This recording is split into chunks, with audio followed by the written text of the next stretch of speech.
Prayer.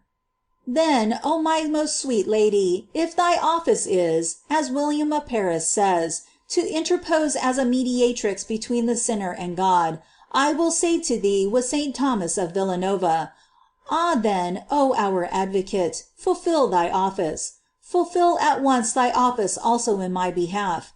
Do not tell me that my cause is too difficult to be gained, for I know, and all tell me, that no cause, however desperate, if defended by thee, was ever lost. And will mine be lost? No, I fear not this.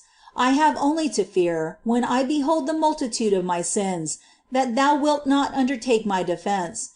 But considering thy vast compassion, and the great desire that fills thy most loving heart to help the vilest sinners, I no longer fear even this. And who was ever lost that had recourse to thee? I invoke then thy aid, O my great advocate, my refuge, my hope, and my Mother Mary. To thy hands I commit the cause of my eternal salvation. To thee I consign my soul. It was lost, but thou must save it. I always thank the Lord that he gives me this great confidence in thee, which, notwithstanding my unworthiness, I believe will secure my salvation. One fear alone remains to afflict me, my beloved Queen. It is, that I may one day lose, through my neglect, this confidence in thee.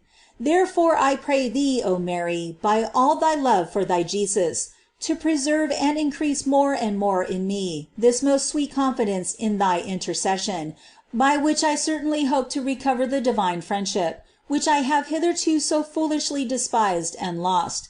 And once having recovered it, I hope by thy means to preserve it, and preserving it, I hope finally through thee to go one day and thank thee for it in paradise, and there to sing the mercies of God and thine through all eternity. Amen. Thus I hope, so may it be, and so shall it be.